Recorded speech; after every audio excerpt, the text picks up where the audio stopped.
Quick aside, everybody, before we get into the actual content, I was accepted into the Phobies Content Affiliate Program, the content creator program, you might call it. Shout out to the Phobies team and thank you for that. But the reason I'm telling you, everybody out there, dear viewer, dear listener, is to let everybody know that I do receive some compensation from the Phobies team as a result of being part of that program. Now, I loved Phobies before, and I still love Phobies now, and I expect I will still continue to love Phobies in the future. So look forward to more Phobies content coming from Random's Thoughts. So now, on with the show. We're going to jump into an Outwitter game. Outwitter Adrophobia here. We get a sucky opener.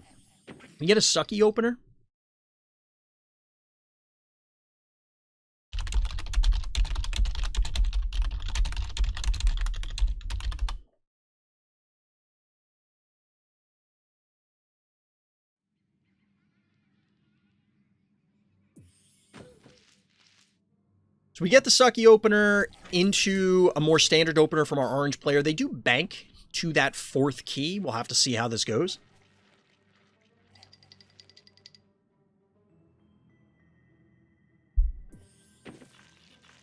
Creep is the follow-up from our blue player. So we've gotten a lot of repeat maps, chat. We've seen a lot of Big House. We've seen a lot of Billy's Room. We've seen a lot of Xylo. I do, as mentioned earlier, plan to run stats on what maps were banned, what maps were selected, hence why I asked everyone to record everything in the specific channel so that way I can go back and collate that. Because I think it'll be interesting to look at.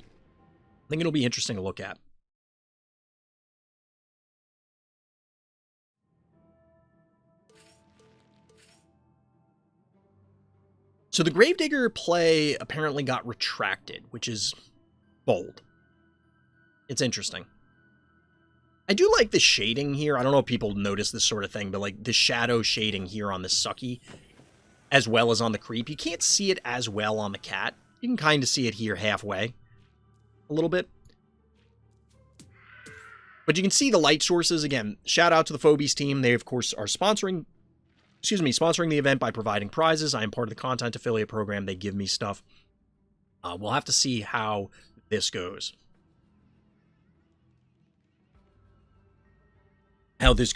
This game. That is. We're getting kind of a slow game. We may end up jumping over to a Shadow Force game. I made a more concentrated effort in covering this compared to last Fright Night, where I was jumping between multiple games.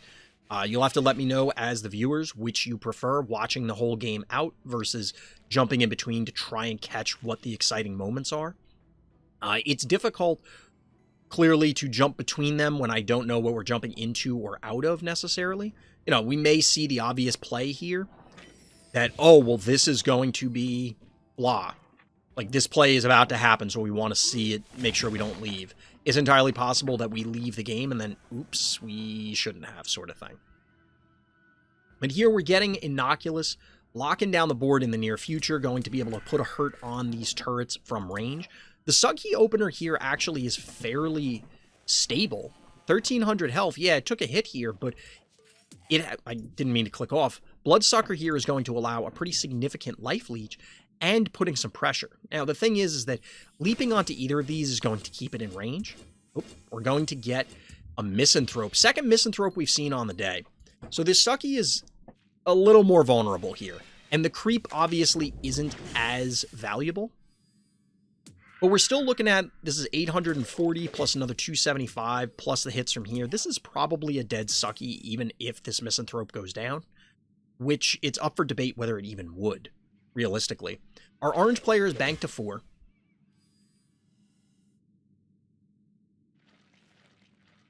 And we are getting the repositioning, the actual full retreat from Sucky. Now, this will keep it alive. There really isn't any realistic way to threaten it. I don't really like this creep positioning. I guess it's fine. This allows the cat to take this point. You are covering both of these safely as our blue player. Innocuous, of course, with that long arm of the law as we were describing it earlier.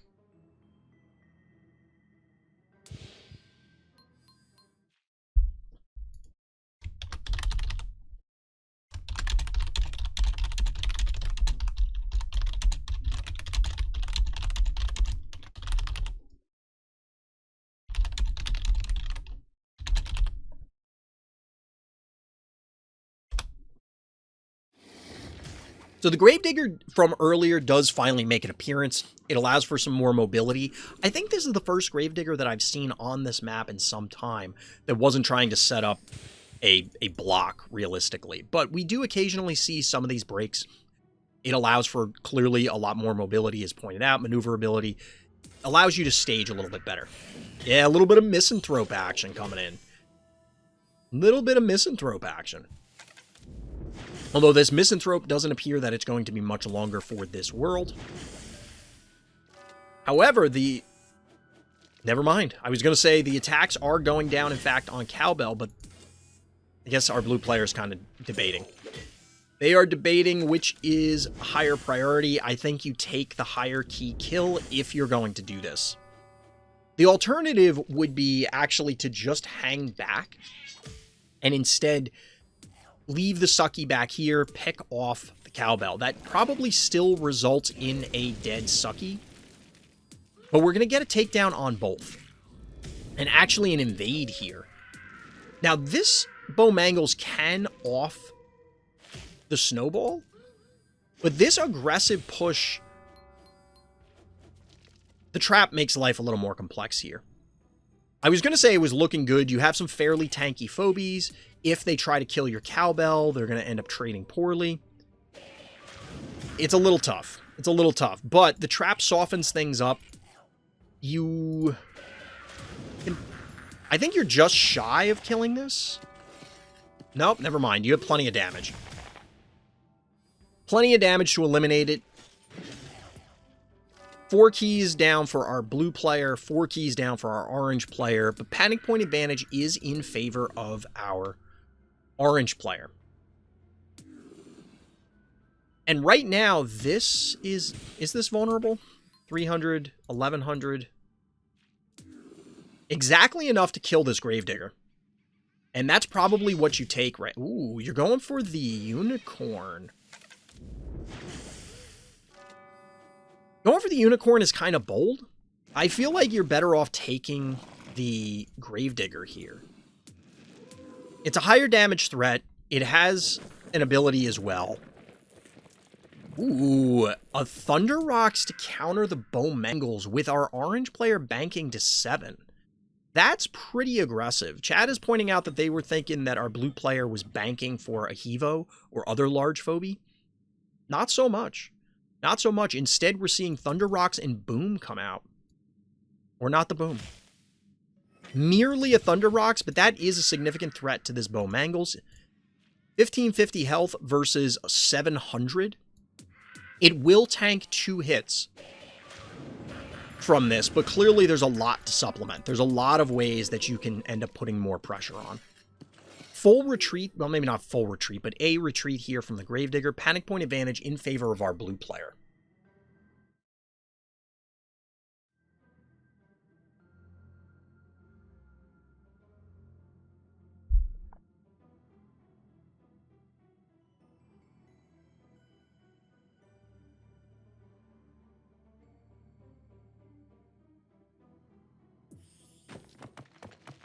Raucous. We finally get an anniversary phobie showing up, chat. Sedimentary.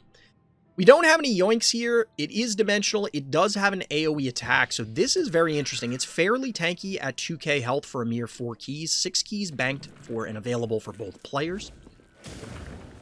But I think this is just a dead Bowmangles. You can slide this down. You can get a Fireball, and yes, you'll get an AoE hit from this Raucous. But it's really going to matter what is Agoraphobia's follow-up here. How are they actually going to address this? Ooh, they're not going for the bow. Since the bow did not hit the Thunder Rocks previously, it is still healthy. And, well, the Thunder Rocks is a little bit vulnerable. There could be a Snowball that comes out. There could be a Jar that comes out. There could be both, realistically. So we actually get a retreat. A lot of internal debate from the players at this point. I don't feel that it would have been bad to try and kill this. The problem is, and I anticipate our blue player is fearing a trap at this stage, that they just weren't sure exactly where these traps were. If they went for this, would it actually get there? Because this would have been 7. 4 is 11. Another 4 is 15. Oh, would it? It might not have been enough. I think this would have lived, actually, with the combination of these 3, which would have resulted in something bad. Because you would have gotten 1 hit, fireball, and 1 hit. So the bow would have lived.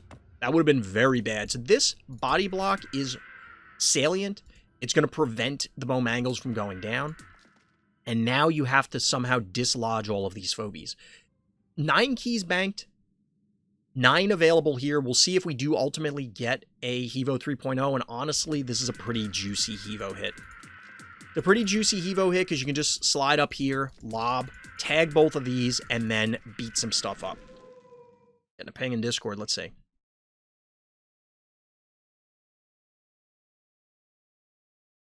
What?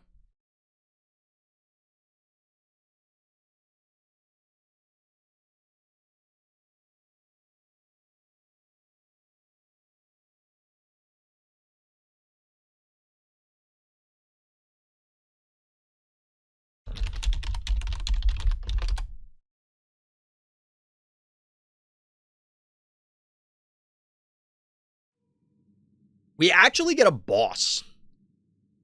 Actually get the boss.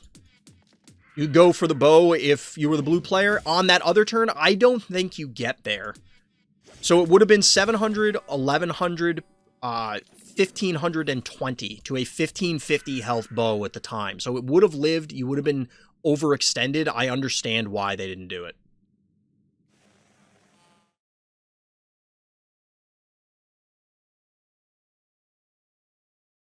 All right. I need to do some admin stuff. Just give me one moment, chat, while we leave this up here.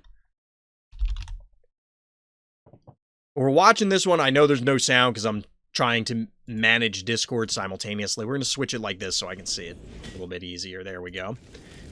This one looks like it's well in hand for Agoraphobia at this point in time. I have a hard time believing that we're going to get the rest of this sorted out in favor of Outwitter at this time. But this has got to be game. This has got to be the ball game.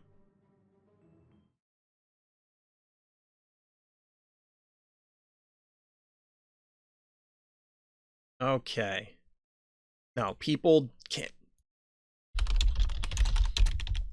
People just can't.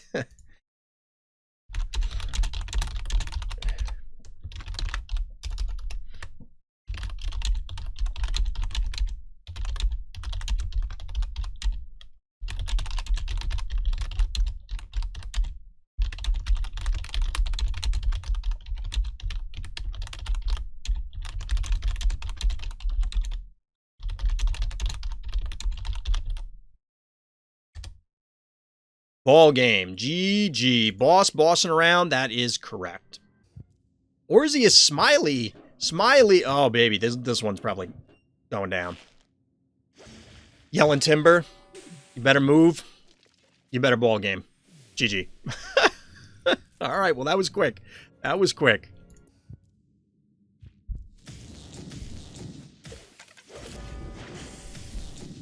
Just checking the round timer real quick.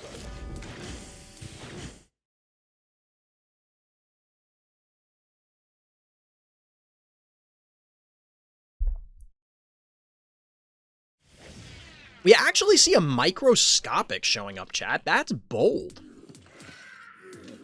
This is an interesting position. Panic point advantage for our orange player. Phobia advantage for our orange player. This is... Okay. Maybe it's not quite an interesting position. Maybe it's just game. Maybe it's just game.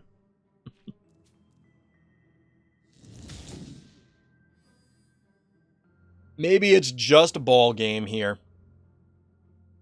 Because this is kind of a tough position. Ray against multiple phobies that you're not immediately one-shotting.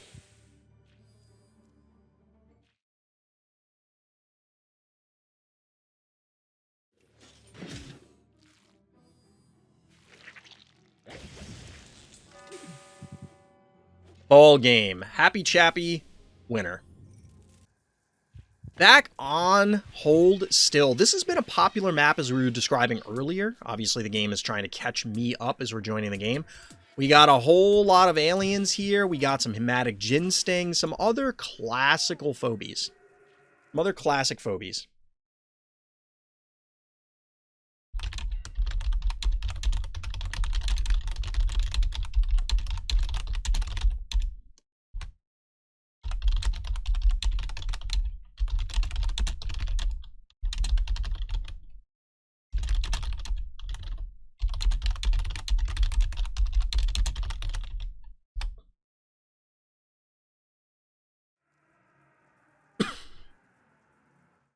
Just trying to keep Discord rolling, making sure that I'm dealing with all the admin stuff. Since we're in the final round, chat, then we're going to go from there. We're going to have our results, our final Fright Night 5 champion, shortly.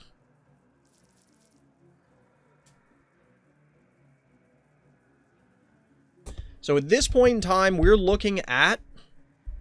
What are we looking at? About 20 minutes in the round. About 20 minutes in the round, so I'm going to let all of our competitors know. Getting some pings that don't really make sense here.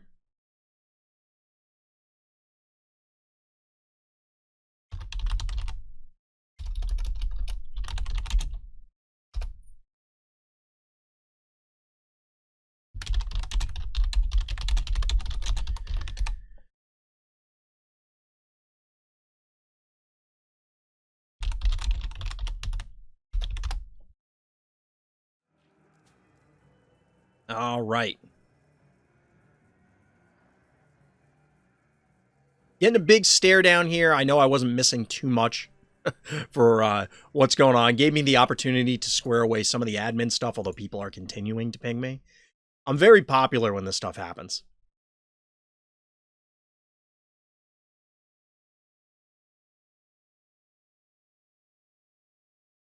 I'm very popular when we run events. Everybody has to ping me.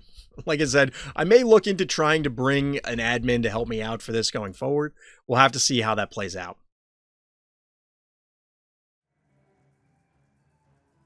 The staring contest continues.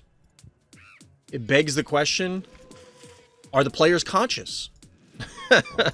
Hey, oh my God.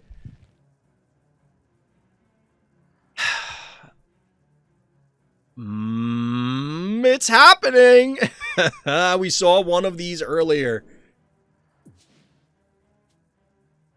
We saw one of these earlier. It did not end well for the opponent. I imagine it's not going to end well here. Panic point advantage, the sole advantage for our orange player is that they have a 3-2 panic point advantage. So our blue player, DT, will in fact have to commit into some level in order to make something happen here. However, you get this free movement. You get this free movement with that Akira. Trying to take pot shots while you can, I guess, makes sense. Honestly, maybe setting up your phobies in a sort of conga line is the appropriate response here. Because this Akira is ready to go. It's one of the strange things about this phobie that it doesn't have a very long warm-up. It doesn't have a very long warm-up, which is strange. Compared to Heartbreaker, which has a 2-turn warm-up, Akira is immediately a threat, basically. As close to immediately as you can get. Now, we're going to get a yoink. We'll get yoinks. This pop probably goes here. This here. It'll depend on whether these, like which one of these end up here. This would end up probably getting yoinked by a tractor. This will end up, like, this is going to get messy very quickly. DT's doing it to him? Yep.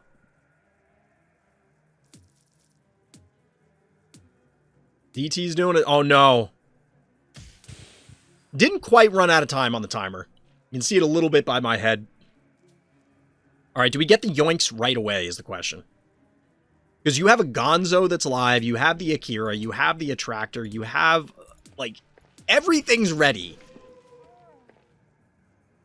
Honestly, if I'm in DT's shoes, I'm immediately slamming the Akira button, just seeing where things end up and deciding from there.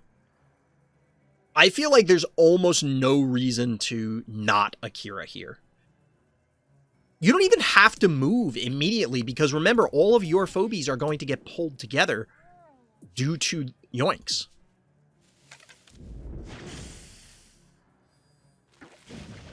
Rockets or Boomer should hit the board. Probably the combination. I don't know that either one of them alone makes a significant enough difference. This is interesting that the Jin Sting didn't move. That's notable.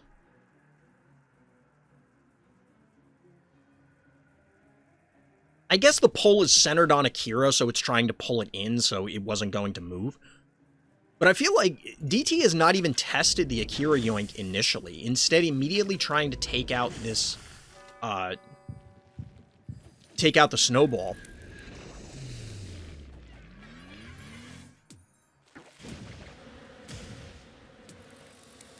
Playing it a little more patiently, and I can appreciate that. There's no real threat to this attractor, even though it got fireballed. The problem here is this might be a dead Akira. Is this Akira somehow dead? No, I think the Akira's fine. For a second, I thought there would be a yoink yoink play to make it end up in the abyss, but I don't think that's true. And unfortunately, I think that was a big missed opportunity for DT here. Because they're down to 1 key. Our orange player, Evan, is at 11 keys. Still has the ability to refill, so even if you wipe out their forces here, they do have a resupply available to a degree.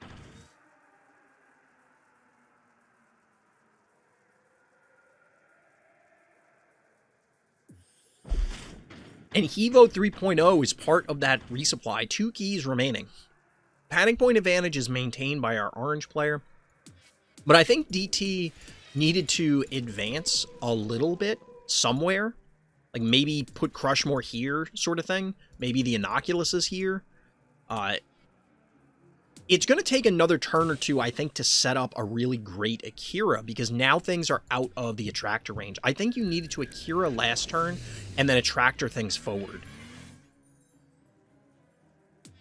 Because, like, in this scenario, this accomplishes nothing. I think your better bet is maybe move Akira down here and then yoink everything in.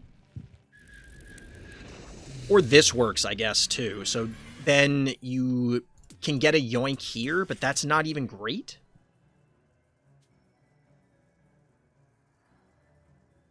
I don't think you have an opening here as DT in this current configuration. And given the heart health, we're looking at 5,800 to 7,200. You should play this rather patiently, I think. I don't think there's a need. You don't need to, like, really go nuts. You have time. Set up some plays, set up an Akira yoink that's going to be brutal. Take your time. Just don't get double yoinked, especially the Akira. I mean, you don't want anything to get double yoinked because you're going to need all the damage you can get. You just have to be careful of what's available. So you could put something here, for example. But then you run the risk of the Akira yoinking your own stuff into the abyss. Now, if I'm trying to read...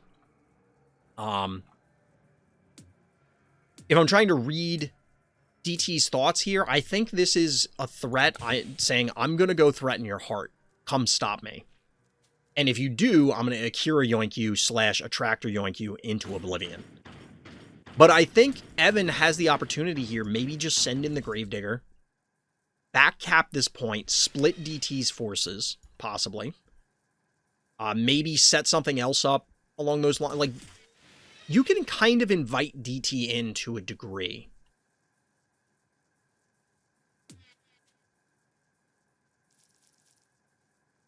Because right now, there is a yoink, say, on this attractor available, but given that the existence of the Hevo, you're going to run into a weird position as DT where you Akira yoinks, you attractor pull, the Hevo comes with the attractor, hence why those are paired. Like, they're basically welded together at this point.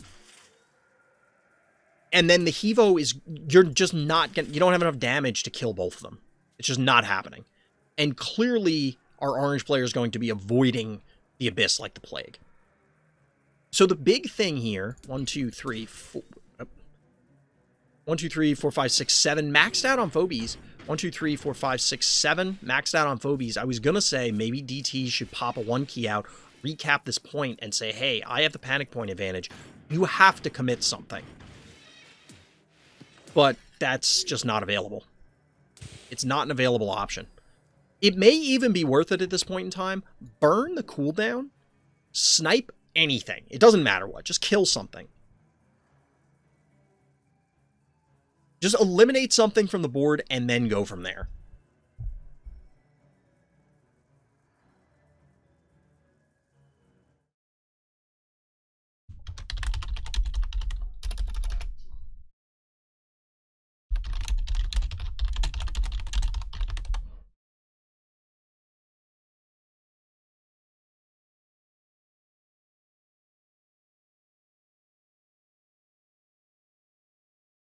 Just updating people on the timer. We have about 10.5 minutes in the round. This one hypothetically could become a draw because of the complex scenarios presented by Akira. The game has just gotten so weird that both players are likely going to take the entire turn timer in order to debate what they want to do, how they want to do it.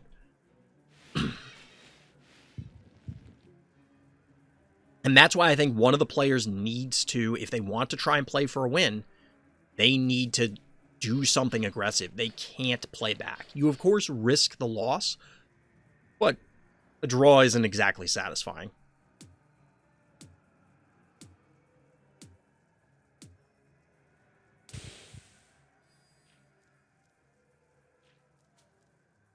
As mentioned earlier, if the game is not 100% finished, regardless of board state, when the timer goes off, it is a draw. Those are the rules as written, as it stands right now. We, of course, with every Fright Night, I review everything, and I appreciate any feedback from spectators, from competitors, from anybody who wants to compete in a future one, what their opinions are, how they would like to see events play out. It's, of course, an event that I am running, so I will have final say, but that is how it is structured right now. So we do get a block here, which actually may work out in DT's favor, depending. But we'll have to see. We'll have to see.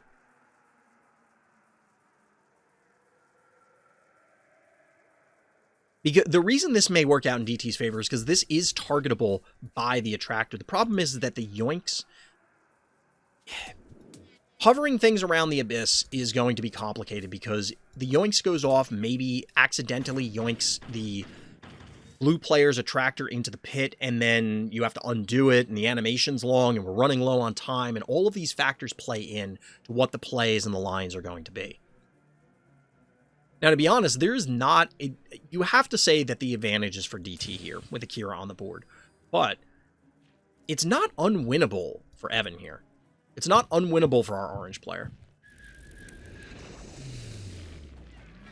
See, this is what I was talking about. So the attractor now has to move up. This is absolutely going to get yoinked into the pit. There's no, like, that is 100% going to, you have to move up yoinks, or move up, like, advance the Akira, move the attractor here, yoinks, and then you'll be closer. That may still not be good. Oh, that was a cool effect. Yeah, this is what has to happen if you're going to do it. Problem is I don't know that this is actually good. You're not going to kill this. You're going to get this in the attractor. You're going to get the attractor. You'll get the murder wing.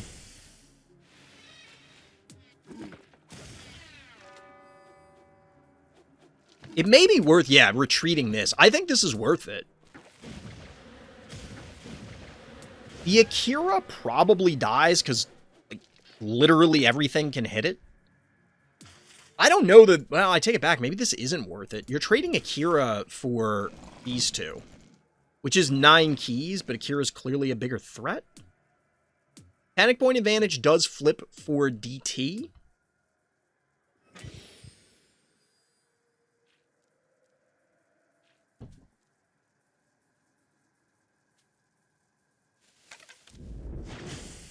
Now, if Evan wants to go for the Akira, you have to lay into this. Oh, maybe not. It actually, it only has 1,300 and change. At a 1,600, Akira is not that healthy. So you can kill this, I don't want to say trivially, but fairly trivially. The goal here, it appears, of course, is to try and either minimize the pull or maybe kill it with the Gravedigger so that that is what gets yoinked and you don't have to worry about it. Now, the yoink advantage is still going to be in favor of DT thanks to Attractor versus the Spider, but at the same time, DT is going to have to back off here. DT is going to have to back off here.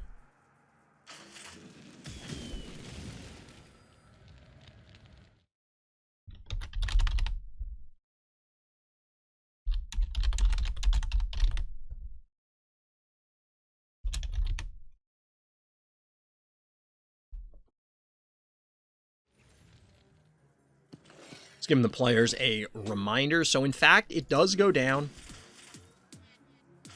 Not even necessarily a whole lot of damage. Can't click on the vault here.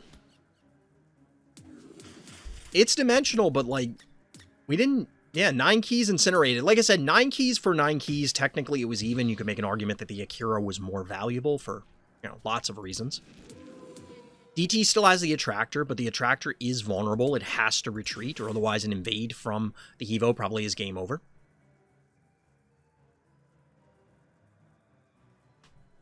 But I think that Akira turn didn't look great. I think the big issue was the very first turn that Akira was available, it needed to go off.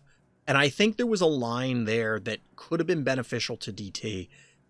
Either they didn't see it, or I could be incorrect, and maybe I'm attributing too much to it, but DT could have killed the enemy Inoculus? Maybe. I don't know if they get a Tractor and the Murder Wing, but probably getting the Inoculus is more important than the Murder Wing, maybe.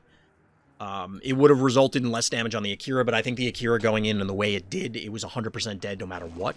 Now, the Akira could have been here instead, I think, rather than here. And that pull, the yoinks would have been fine. At least I think that would have been the case. So now we're down to 0 keys for both players. Cassowary and Muffin were the final Phobies. We will have Fireball available. We don't have a break here, so this is going to have to be destroyed the old-fashioned way. Point is you didn't actually need to move the Snowball unless you want to swing it down here, which I don't see a need. There's an argument that having it here, you get more damage. You get more damage out of 2 melee hits rather than a single Fireball onto the Gravedigger if it wanted to be aggressive, but I don't think we were going to see that. So we are getting the beating going down on the statue. That could allow a recap here. Panic points flipping the other way.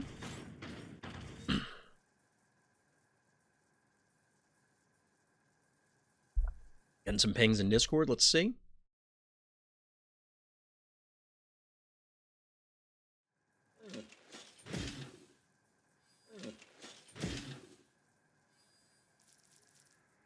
All right.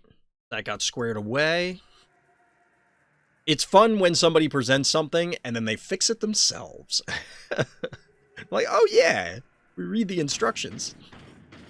Understandably, a lot of people with their first time tournament here. We have been getting a lot of new faces in and out of Fright Night, which is awesome. A lot of competitors each time. We're basically maxing it out, if not literally maxing out every event. So that's awesome to see. It's very exciting.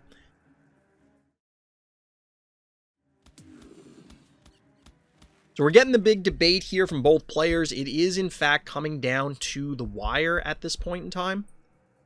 About 2 minutes. I'm going to ping all the players momentarily. Let's see.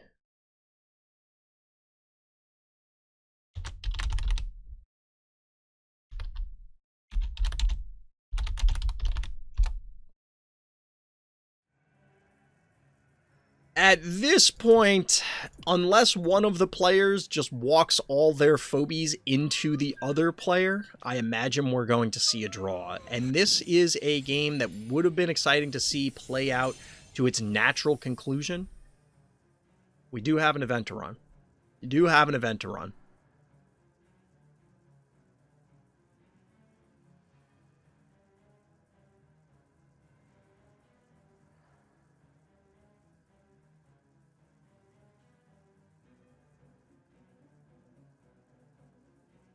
Even if one of the players walked 100% of their phobies straight into the enemy team, I don't know that they could do it. Maybe if DT did it, Evan, due to the AoE, could burn a lot of them down quickly, but even then, Gonzo would take too long to get there, which is kind of ironic. Going the other way, I guess maybe with Gonzo and there is an AoE from DT, you could yoink some into the pit, and then maybe, I don't know. This one looks like it's going to shape up to be a draw. This one looks like it's going to shape up to be a draw.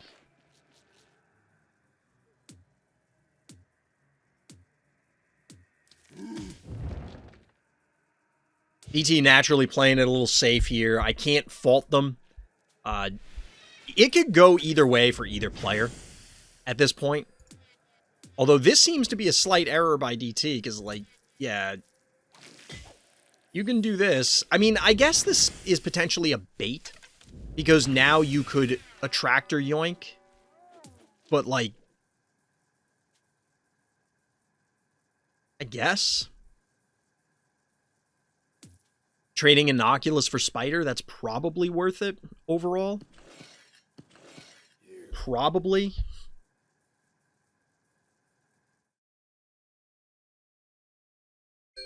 All right. That is ball game.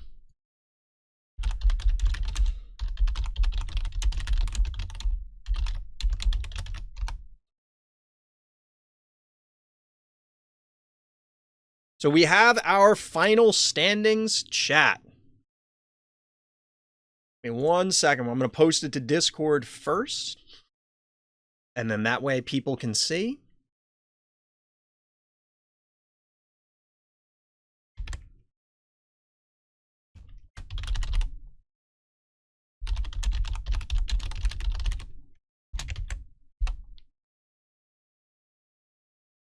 But we have officially, and I'm going to break this out so I can put it on stream so people can see it. Give me 1 second. Oop, too far. There we go. So our final standings: in first with 13 points is Shadow Force. Second is Hakune, then Smiley, and then A Markin. That is rounding out your top 4, but keep in mind that prizes do in fact go down to top 8. Let's get a better peek there. Now, the tiebreakers that are differentiating people are outlined. Exactly how it gets handled is outlined in the rules document. We could go through it, but, you know. So congratulations to all of our players, all of our competitors. Definitely a lot of fun. Definitely fun hosting the event. I plan to stream later tonight. If you're watching this on YouTube, you can check out the links for the live stream. And, of course, my Discord if you want to play in future Fright Nights in the links of this video while you're down there. Likes and subscribes do help.